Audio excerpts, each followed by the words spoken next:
Hello दोस्तों, स्वागत है आपका आपके YouTube channel Om computer and technical institute में। आज हम आपके लिए लाए हैं ट्रिपल सी के मोस्ट इम्पॉर्टेंट क्वेश्चंस। तो जिन भी स्टूडेंट के एग्ज़ाम सितंबर में हैं और वो हमारे वीडियो को देख रहे हैं और अभी तक चैनल को सब्सक्राइब नहीं किए हैं तो प्लीज़ चैनल को सब्सक्राइब और वीडियो को लाइक शेयर कमेंट करना ना भूलिएगा, जिससे और भी स्टूडेंट हमारे चैनल से जुड़ सकें और अपने एग्ज़ाम की तैयारी को और बेहतर बना सकें। आज की क्लास में आपको जितने भी क्वेश्चन कराए जाएंगे वो सभी क्वेश्चन आपके ट्रिपल सी के एग्ज़ाम में पूछे गए क्वेश्चन हैं और आपके एग्ज़ाम में पूछ भी सकते हैं, तो इसलिए आप लोग क्लास को पूरा देखिएगा। तो आइए आज की क्लास स्टार्ट करते हैं। पहला क्वेश्चन है आपका, 1956 में क्रांति की शुरुआत करने वाला सम्मेलन आयोजित किया गया था। आपके क्वेश्चन में पूछा गया है 1956 में, यहाँ आपका AI रहेगा। AI क्रांति की शुरुआत करने वाला सम्मेलन आयोजित किया गया था। आपके नीचे 4 ऑप्शन दिए गए हैं, इसमें से आपको बताना है कि इस क्वेश्चन का राइट आंसर क्या होगा। तो जिसको भी क्वेश्चन का आंसर पता है वो अपने आंसर कमेंट बॉक्स में शेयर कर सकते हैं। तो बताइए आप लोग, इस क्वेश्चन का राइट आंसर क्या होगा। तो आपके इस क्वेश्चन का राइट आंसर हो जाएगा ऑप्शन ए। AI का 1956 में सम्मेलन आयोजित किया गया था, तो डॉट माउथ में। ये आपके इस क्वेश्चन का राइट आंसर होगा। अब यहाँ आपसे क्वेश्चन में भी पूछ सकता है AI की शुरुआत किस सन में किया गया था, तो आपका आंसर होगा 1956। इसको भी आपको याद रखना है। और भी यहाँ एक क्वेश्चन पूछ सकता है AI का फुल फॉर्म क्या है। तो चलिए कमेंट बॉक्स में बताइए AI का पूर्ण रूप क्या होता है। तो आपके AI का फुल फॉर्म होता है आर्टिफिशियल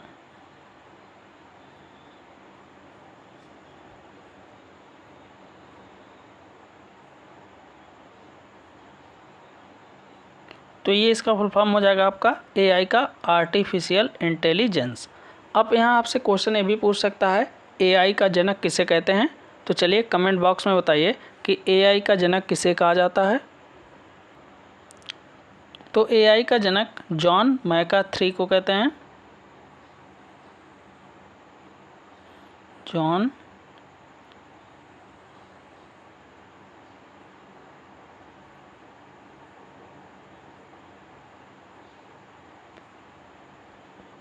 तो अगर क्वेश्चन में देता है AI का जनक किसे कहा जाता है तो जॉन मैकार्थी को कहते हैं। और AI का फुल फॉर्म पूछता है तो आर्टिफिशियल इंटेलिजेंस, ये इसका पूर्ण रूप होता है। और अगर पूछेगा AI की शुरुआत कब हुई थी तो 1956 में।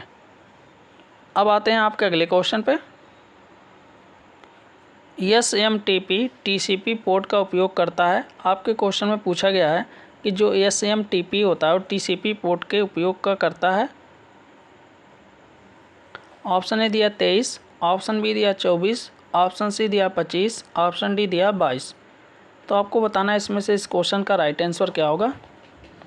तो चलिए कमेंट बॉक्स में बताइए कि आपके इस क्वेश्चन का राइट आंसर क्या है। जो भी स्टूडेंट को क्वेश्चन का आंसर पता है वो अपने आंसर कमेंट बॉक्स में शेयर कर सकते हैं। तो आपके इस क्वेश्चन का राइट आंसर हो जाएगा ऑप्शन सी 25। अब यहाँ अगर आपसे क्वेश्चन में पूछा जाए SMTP का फुल फॉर्म क्या है, तो आपका SMTP का फुल फॉर्म होता है सिंपल मेल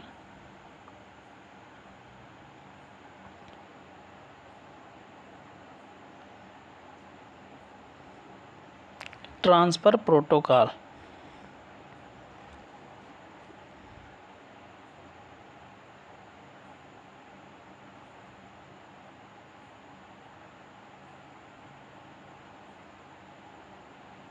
ये आपके SMTP का फुल फॉर्म होता है।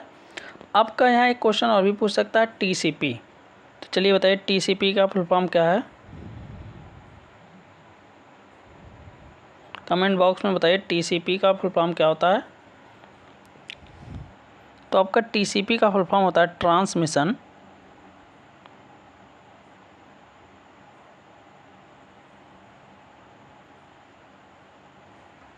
कंट्रोल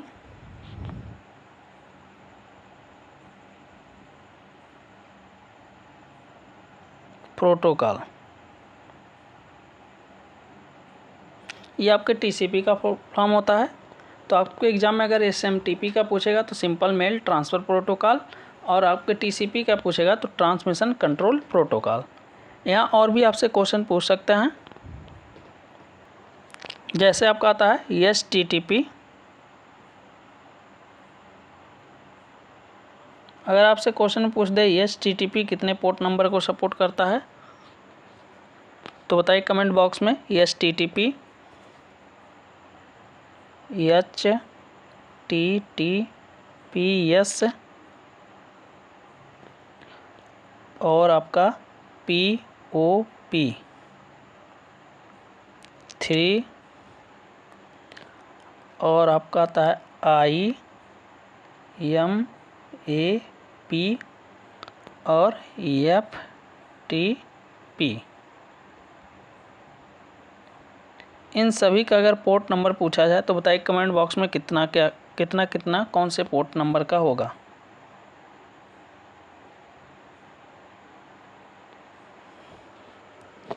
तो चलिए कमेंट बॉक्स में बताइए एसटीटीपी का कितना होता है, तो इसका हो जाएगा आपका 80।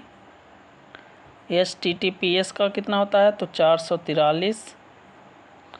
अगर POP 3 का पूछेगा तो 110 होता है, और IMAPS का पूछेगा तो 143 होता है, और FTP का पूछेगा तो 21 होता है।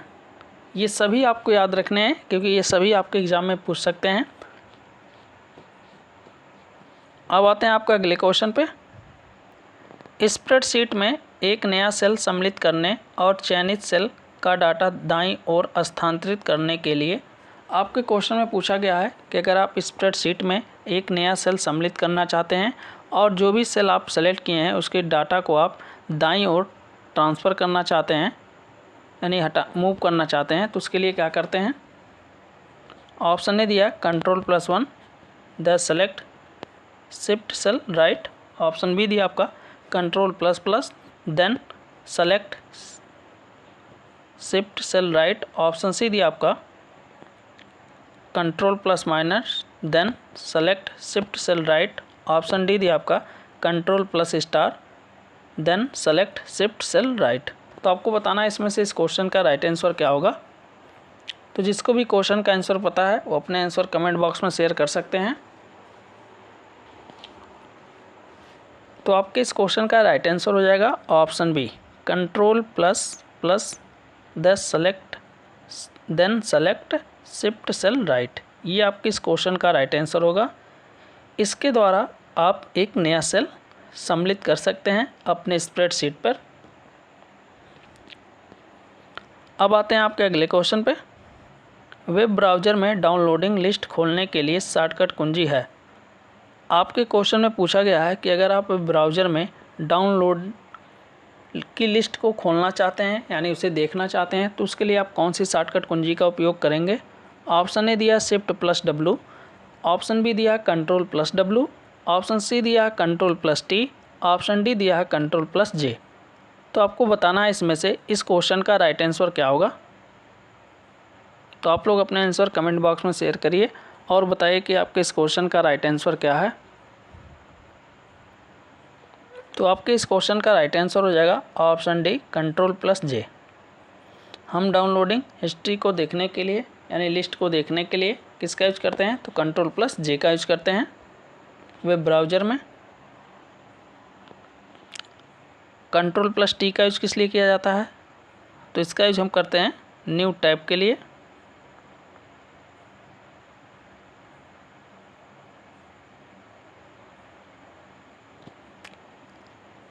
इसको भी याद रखिएगा, अगर आपसे क्वेश्चन में पूछा जाए वेब ब्राउज़र में न्यू टैब ओपन करने के लिए कौन सी शॉर्टकट कुंजी का इस्तेमाल किया जाता है, तो Ctrl+T का यूज करते हैं। और Ctrl+J का यूज किस लिए करते हैं, तो डाउनलोड लिस्ट को देखने के लिए। अब आते हैं आपके अगले क्वेश्चन पे। निम्नलिखित में से कौन सा उपकरण लंबे दूरसंचार से विद्युत संकेतों का विस्तार करता है। आपके क्वेश्चन में पूछा गया है कि निम्नलिखित में से कौन सा उपकरण है जो लंबे दूरसंचार से विद्युत संकेतों का विस्तार करता है। ऑप्शन ए दिया है ब्रिज, ऑप्शन बी दिया रिप्टर, ऑप्शन सी दिया हब, ऑप्शन डी दिया नन। तो आपको बताना है इसमें से इस क्वेश्चन का राइट आंसर क्या होगा।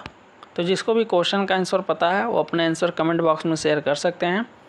और आप लोग वीडियो को भी ज़्यादा से ज़्यादा शेयर करते रहिएगा, जिससे और भी स्टूडेंट हमारे चैनल से जुड़ के अपने एग्ज़ाम की तैयारी को और बेहतर बना सकें। तो आपके इस क्वेश्चन का राइट आंसर हो जाएगा ऑप्शन बी रिप्टर। अब आते हैं आपके अगले क्वेश्चन पे। डिजी लॉकर के संदर्भ में ई साइन क्या है। आपको क्वेश्चन में पूछा गया है कि जो डिजी लॉकर में ई साइन का मतलब क्या होता है। ऑप्शन ने दिया online electronic signature, option B दिया है sign using digital pen, option C दिया है online scan signature on cloud, option D दिया है ऑनलाइन स्कैन सिग्नेचर। तो आपको बताना है इस क्वेश्चन का राइट आंसर क्या होगा। तो आप लोग अपने आंसर कमेंट बॉक्स में शेयर करिए और बताइए कि आपके इस क्वेश्चन का राइट आंसर क्या होगा। जिसको भी क्वेश्चन का आंसर पता है वो अपने आंसर कमेंट बॉक्स में ज़रूर शेयर करें।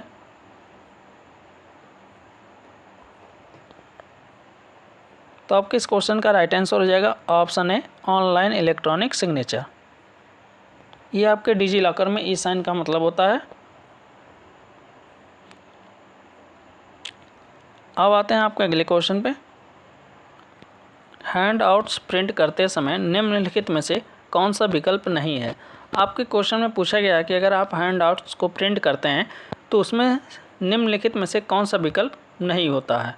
ऑप्शन ए दिया है 2 स्लाइड्स पर पेज, ऑप्शन बी दिया है 6 स्लाइड्स पर पेज, ऑप्शन डी दिया है 3 स्लाइड्स पर पेज, ऑप्शन डी दिया है 5 स्लाइड्स पर पेज। तो आपको बताना है इसमें से कि आप जब हैंड आउट्स को प्रिंट करते हैं तो इसमें कौन सा विकल्प आपका हैंड आउट्स ऑप्शन में मौजूद नहीं होता है।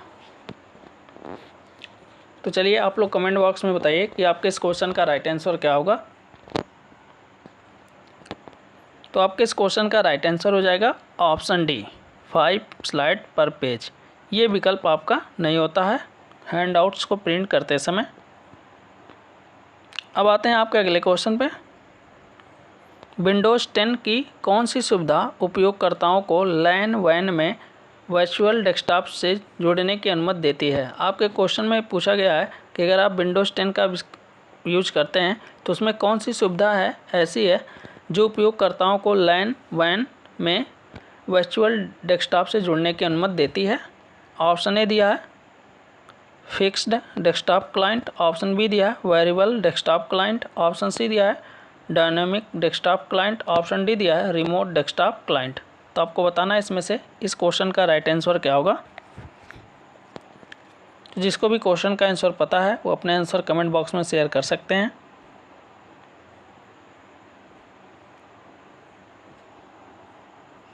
तो आप लोग अपने आंसर कमेंट बॉक्स में शेयर करिए और बताइए कि इस क्वेश्चन का राइट आंसर क्या होगा। तो आपके इस क्वेश्चन का राइट आंसर हो जाएगा option D remote desktop client. अब अगर आपसे यहाँ क्वेश्चन में लैन का फुल फॉर्म पूछा जाए तो बताइए लैन का पूर्ण रूप क्या होता है। कमेंट बॉक्स में बताइए आप लोग लैन का पूर्ण रूप क्या है। तो लैन का पूर्ण रूप होता है आपका लोकल एरिया नेटवर्क।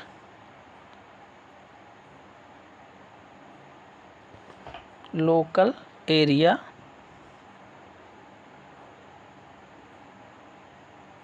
नेटवर्क, ये आपके लैन का फुल फॉर्म होता है। आपके क्वेश्चन में ट्रू और फॉल्स में पूछ सकता है कभी कभी कि लैन एक प्रकार का लार्ज एरिया नेटवर्क है, तो आपका आंसर फॉल्स होता है क्योंकि लैन आपका एक प्रकार का छोटा नेटवर्क होता है। अब आते हैं वैन। वैन का पूर्ण रूप बताइए। चलिए कमेंट बॉक्स में बताइए वैन का पूर्ण रूप क्या है।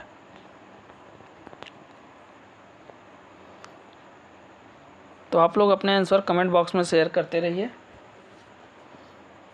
और वीडियो को भी ज़्यादा से ज़्यादा शेयर करते रहिएगा, जिससे और भी स्टूडेंट हमारे चैनल से जुड़ सकें। तो वैन का फुल फॉर्म होता है आपका वाइड एरिया नेटवर्क।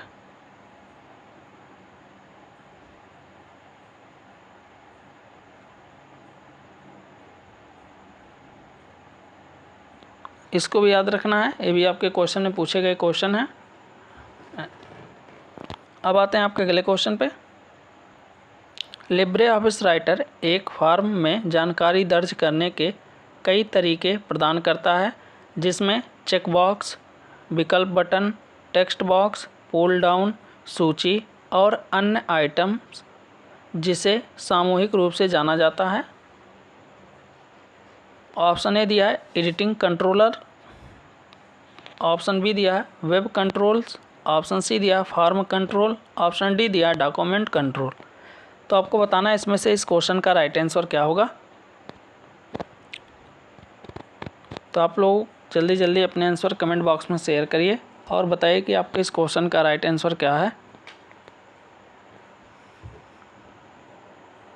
तो आपके इस क्वेश्चन का राइट आंसर हो जाएगा ऑप्शन सी, फॉर्म कंट्रोल। अब आते हैं आपके अगले क्वेश्चन पे। इंटरनेट पर कंप्यूटर से फाइलों को कंप्यूटर में स्थानांतरित करने की प्रक्रिया को कहा जाता है। आपके क्वेश्चन में पूछा गया है कि अगर आप इंटरनेट से कंप्यूटर में कोई भी फाइल लाते हैं या इंटरनेट से कोई भी फाइल कंप्यूटर में ट्रांसफ़र करते हैं तो उसके लिए वो प्रक्रिया आपकी क्या कहलाती है। ऑप्शन ए दिया FTP, ऑप्शन बी दिया फॉरवर्डिंग, ऑप्शन सी दिया अपलोडिंग, ऑप्शन डी दिया डाउनलोडिंग। तो आप लोग बताइए कि इस क्वेश्चन का राइट आंसर क्या होगा। अगर आप कोई भी फाइल इंटरनेट से अपने कंप्यूटर में लेते हैं तो उस प्रक्रिया को हम क्या कहते हैं। जल्दी से अपने आंसर कमेंट बॉक्स में शेयर करिए। तो आपके इस क्वेश्चन का राइट आंसर हो जाएगा ऑप्शन डी, डाउनलोडिंग। अगर आप इंटरनेट से कोई भी फाइल अपने कंप्यूटर या मोबाइल में ट्रांसफ़र करते हैं तो उसे हम डाउनलोडिंग कहते हैं। अगर वही सेम प्रक्रिया अगर आप अपने मोबाइल से इंटरनेट पे कोई चीज़ भेजते हैं तो हम उसे क्या कहते हैं, अपलोडिंग कहते हैं। तो इसको भी याद रखना है, जब आप इंटरनेट से कोई भी फाइल अपने कंप्यूटर में लेते हैं या डाउनलोड करते हैं तो उसे हम डाउनलोडिंग कहते हैं। और अगर वही चीज़ें आप अपने कंप्यूटर से इंटरनेट पे कोई फाइल ट्रांसफ़र करते हैं, भेजते हैं, तो हम उसे अपलोडिंग कहते हैं। तो ये भी आपको क्वेश्चन में याद रखना है, ये भी आपकी क्वेश्चन में पूछ सकता है। अब आते हैं आपके अगले क्वेश्चन पे। विंडोज़ 10 में विंडो प्लस आई के लिए शॉर्टकट की संयोजन है। आपके क्वेश्चन में पूछा गया है कि अगर आप विंडो 10 का यूज करते हैं और उसमें आप विंडो की के साथ आई प्रेस करते हैं तो उससे कौन सा ऑप्शन आपके स्क्रीन पे ओपन होगा। ऑप्शन ए दिया रीस्टार्ट आइकन, ऑप्शन बी दिया फाइल एक्सप्लोरर, ऑप्शन सी दिया सेटिंग, ऑप्शन डी दिया ब्राउज़र। तो आपको बताना है इसमें से कौन सा ऑप्शन सही होगा। तो जिसको भी क्वेश्चन का आंसर पता है वो अपना आंसर कमेंट बॉक्स में शेयर कर सकते हैं।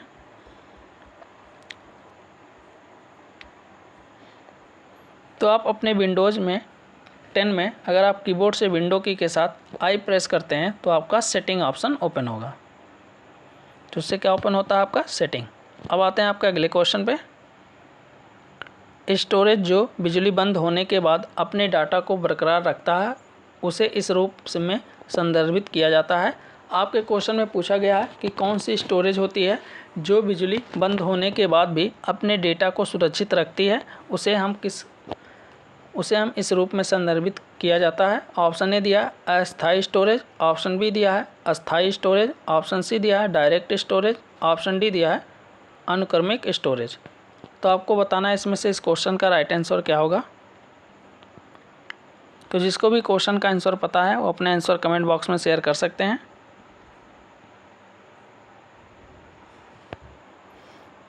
और अभी तक आप हमारे चैनल को सब्सक्राइब नहीं किए हैं तो प्लीज़ चैनल को सब्सक्राइब और वीडियो को लाइक शेयर करना ना भूलिएगा।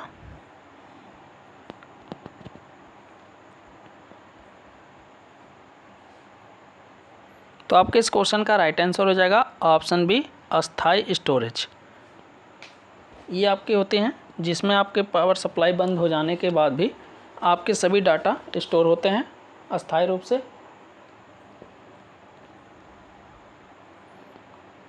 इसे हम इंग्लिश में नॉन वोलेटाइल स्टोरेज भी कहते हैं।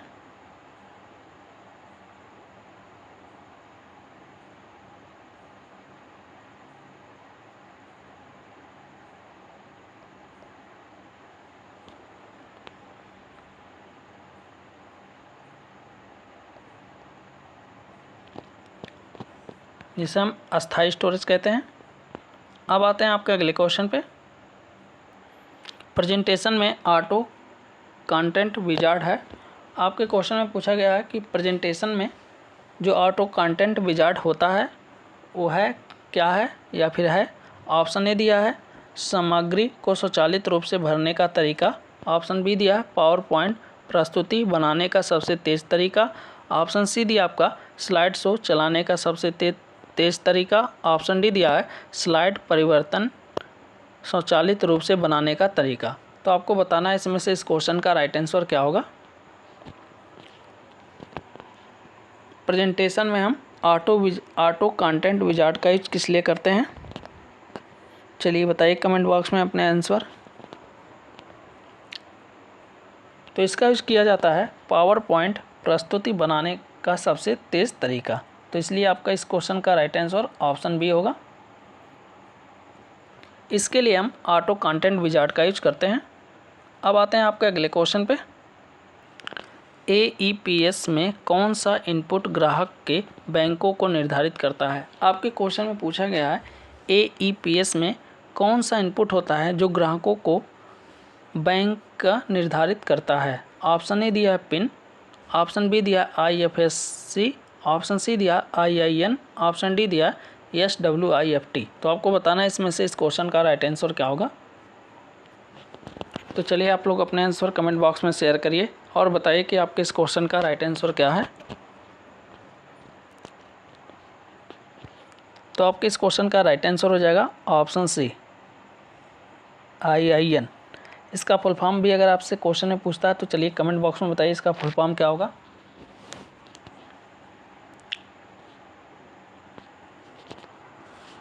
तो इसका फुल फॉर्म होता है ईश्वर ISSUER ईश्वर आइडेंटिफिकेशन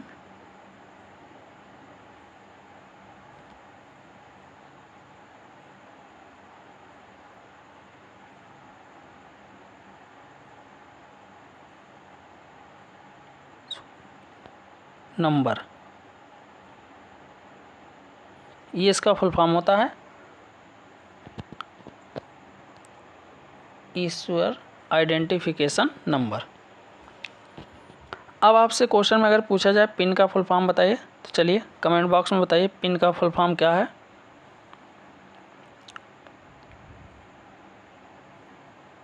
पिन का फुल फॉर्म बताइए। तो पिन का फुल फॉर्म होता है आपका पर्सनल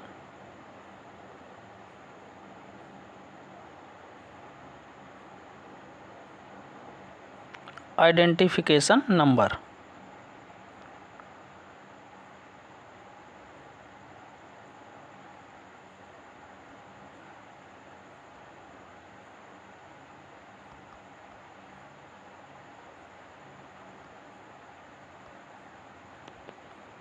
IFSC का फुल फॉर्म हम आपको पीछे क्लास में कई बार बता चुके हैं। इसका फुल फॉर्म क्या होता है कमेंट बॉक्स में आप लोग बताइएगा। IFSC का फुल फॉर्म क्या होता है।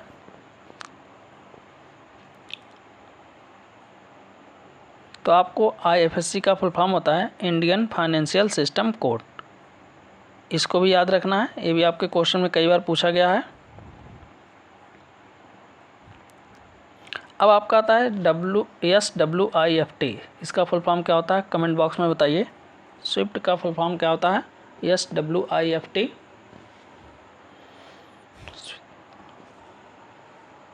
तो इसका फुल फॉर्म होता है आपका सोसाइटी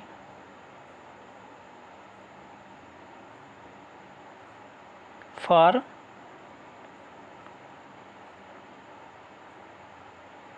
वर्ल्ड वाइड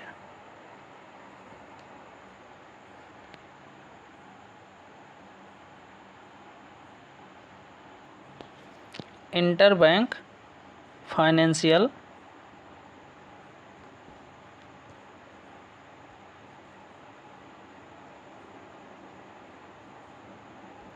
तो ये इसका फुल फॉर्म हो जाएगा society for world wide interbank financial telecommunications.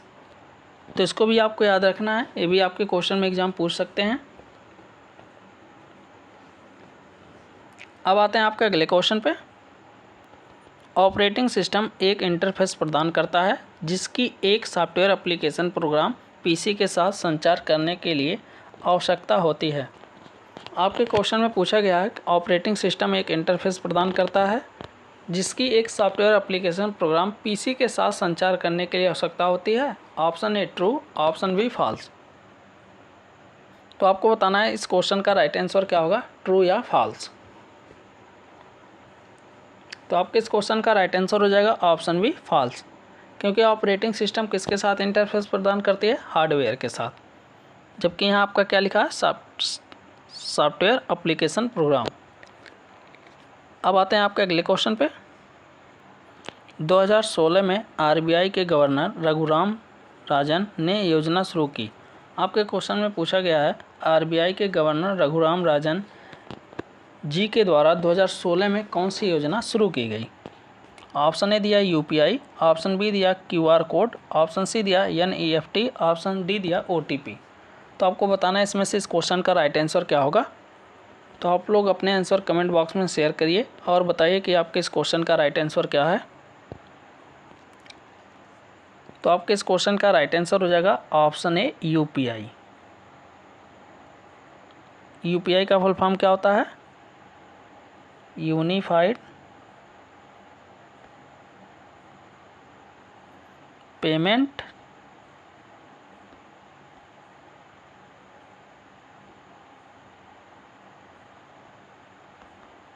Interface.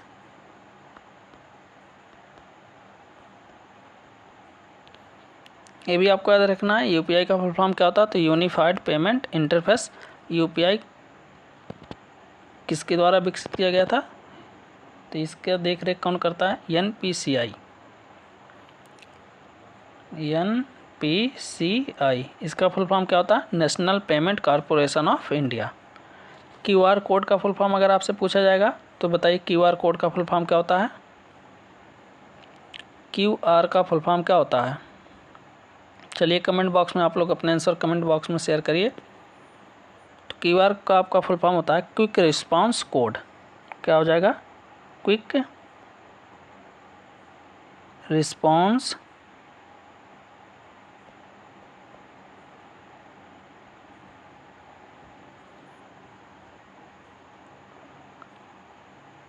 Code. ये आपका क्यूआर कोड का फुल फॉर्म होता है। एनईएफटी का फुल फॉर्म आपका हो जाएगा नेशनल इलेक्ट्रॉनिक फंड ट्रांसफ़र। और ओटीपी का फुल फॉर्म आप लोग को पता ही होगा, वन टाइम पासवर्ड। तो ये सभी फुल फॉर्म भी आपको याद रखने हैं, क्योंकि कोई भी फुल फॉर्म आपके एग्जाम में पूछ सकता है। अब आते हैं आपका अगले क्वेश्चन पे। लिब्रे ऑफिस राइटर में ऑटो सेव की default interval value in minute क्या होती है। आपके क्वेश्चन में पूछा गया है कि लिब्रे ऑफिस राइटर में ऑटो सेव करने के लिए डिफ़ॉल्ट इंटरवल वैल्यू कितने मिनट होती है। ऑप्शन ए दिया 20, ऑप्शन बी दिया 15, ऑप्शन सी दिया 10, ऑप्शन डी दिया 25। तो आपको बताना है इसमें से इस क्वेश्चन का राइट आंसर क्या होगा। तो आपके इस क्वेश्चन का राइट आंसर हो जाएगा ऑप्शन सी 10। अब आते हैं आपके अगले क्वेश्चन पे। वह दृश्य जो किसी लिब्रे ऑफिस प्रस्तुति की स्लाइड को स्लाइड के लघु निरूपण के रूप में प्रदर्शित करता है कहलाता है। आपके क्वेश्चन में पूछा गया वह दृश्य जो लिब्रे ऑफिस राइटर में इम्प्रेस में लिब्रे ऑफिस इम्प्रेस में कोई भी प्रस्तुति को अगर आप स्लाइड में लघु एक साथ सभी स्लाइडों को देखना चाहते हैं तो उसके लिए क्या क्या कहलाता है। ऑप्शन ए दिया notes page view, option B दिया slide sorter view, option C दिया आउटलाइन व्यू, ऑप्शन डी दिया स्लाइड शो। तो आप लोग बताइए कि आपके इस क्वेश्चन का राइट आंसर क्या होगा। सिंपल में आपको समझना है कि अगर आप लिब्रे ऑफिस इम्प्रेस में सभी स्लाइडों को एक साथ देखना चाहते हैं तो उसके लिए इसमें से आप कौन से व्यू का यूज करेंगे। अब आप लोग बताइए कि इस क्वेश्चन का राइट आंसर क्या होगा।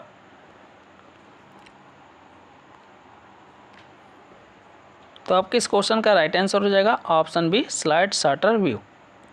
इसका यूज करते हैं हम सभी स्लाइडों को छोटे छोटे ग्राफिक्स के रूप में एक साथ देखने के लिए। अब आते हैं आपके अगले क्वेश्चन पे। मार्जिन और पैराग्राफ की शुरुआत के बीच छोड़ी गई जगह को कहा जाता है। आपके क्वेश्चन में पूछा गया है कि मार्जिन और पैराग्राफ, जब भी आप कोई भी चीज़ स्टार्ट करते हैं लिखने के लिए तो उसके शुरुआत में जो हम जगह छोड़ते हैं उसको हम क्या कहते हैं। आपके नीचे 4 ऑप्शन दिए गए हैं, इसमें से बताना है आपको कि इस क्वेश्चन का राइट आंसर क्या होगा।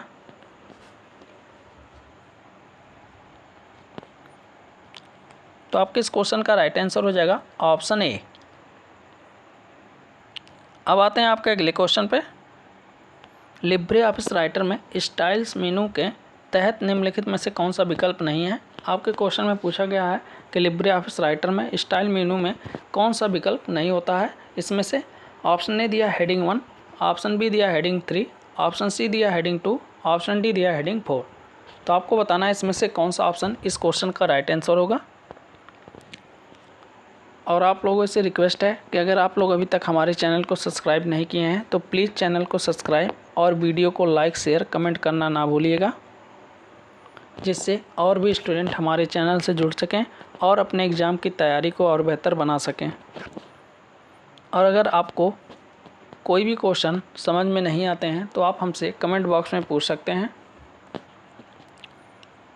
तो आपके इस क्वेश्चन का राइट आंसर हो जाएगा ऑप्शन डी हेडिंग 4। कभी कभी आपसे क्वेश्चन में ये भी पूछ सकता है कि लिब्रे ऑफिस राइटर में डिफ़ॉल्ट रूप से कितने प्रकार की हेडिंग होती हैं। तो 3 होती हैं। कौन कौन से? हेडिंग 1, हेडिंग 2 और हेडिंग 3। अगर इनके शॉर्टकट पूछेगा तो Ctrl+1 हेडिंग 1 के लिए होता है,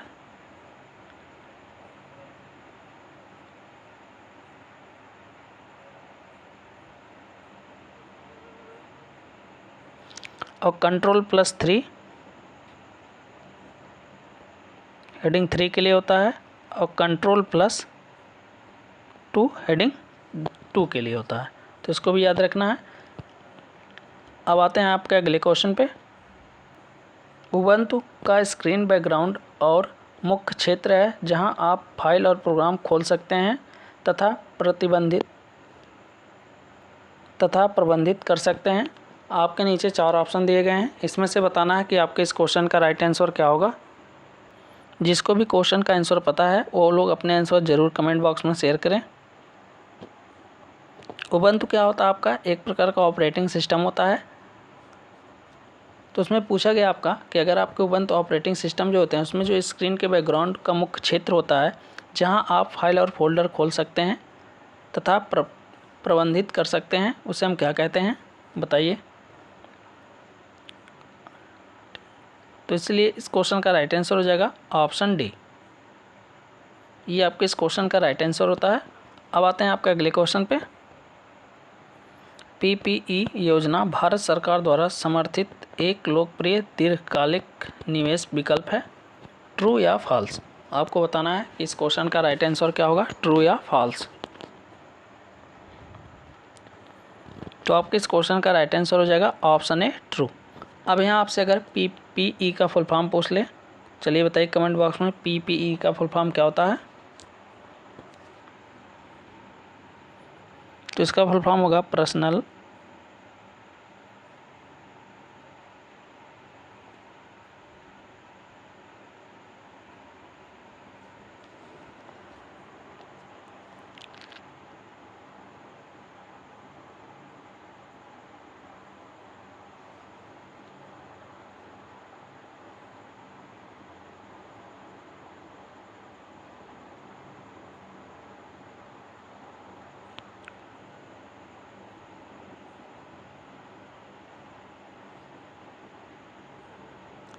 ये इसका फुल फॉर्म होगा, इसको भी आपको याद रखना है। अब आते हैं आपके अगले क्वेश्चन पे।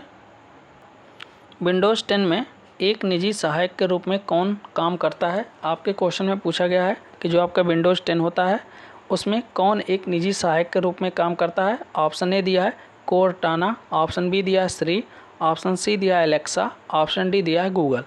तो आपको बताना है इसमें से इस क्वेश्चन का राइट आंसर क्या होगा।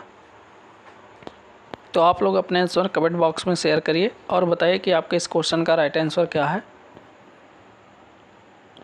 तो आपके इस क्वेश्चन का राइट आंसर हो जाएगा option A Cortana.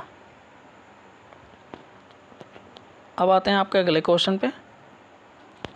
Magnetic disk के लिए सबसे लोकप्रिय माध्यम है। आपके क्वेश्चन में पूछा गया कि जो मैग्नेटिक डिस्क होते हैं उनमें उनके लिए सबसे लोकप्रिय माध्यम क्या है। यह है ऑप्शन ए दिया है सीक्वेंशियल एक्सेस, ऑप्शन बी दिया है डायरेक्ट एक्सेस, ऑप्शन सी दिया है दोनों, ऑप्शन डी दिया इनमें से कोई नहीं। तो आपको बताना है इसमें से इस क्वेश्चन का राइट आंसर क्या होगा। तो जिसको भी क्वेश्चन का आंसर पता है वो अपने आंसर कमेंट बॉक्स में शेयर कर सकते हैं। तो आपके इस क्वेश्चन का राइट आंसर हो जाएगा ऑप्शन बी डायरेक्ट एक्सेस। ये आपके इस क्वेश्चन का राइट आंसर होगा। अब आते हैं आपके अगले क्वेश्चन पे। फाइलों और संसाधनों को सीधे साझा करने का सबसे आसान तरीका क्या है। आपके क्वेश्चन में पूछा गया है कि अगर आप कोई भी फाइल और कोई संसाधन को सीधे भेजना चाहते हैं तो उसके लिए सबसे आसान तरीका क्या है। ऑप्शन ए दिया नेटवर्क, ऑप्शन बी दिया फ्लॉपी डिस्क, ऑप्शन सी दिया CD, ऑप्शन डी दिया USB। तो आपको बताना है इसमें से इस क्वेश्चन का राइट आंसर क्या होगा। तो आप लोग अपने आंसर कमेंट बॉक्स में शेयर करिए और बताइए कि इस क्वेश्चन का राइट आंसर क्या है। तो आपके इस क्वेश्चन का राइट आंसर हो जाएगा ऑप्शन ए नेटवर्क। अगर आप नेटवर्क के माध्यम से कोई भी फाइल भेजते हैं तो वह सबसे आसान तरीका होता है। अब अगर आपसे क्वेश्चन में पूछा जाए CD का फुल फॉर्म क्या होता है तो चलिए कमेंट बॉक्स में बताइए CD का फुल फॉर्म क्या है। CD का फुल फॉर्म आपका होता है कॉम्पैक्ट डिस्क।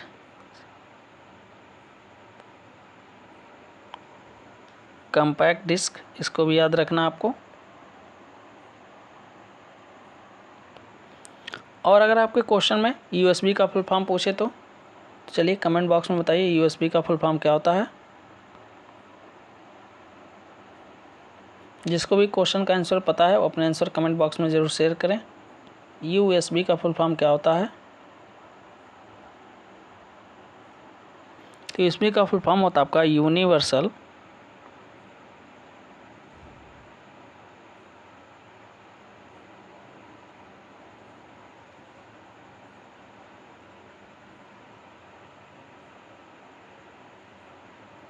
सीरियल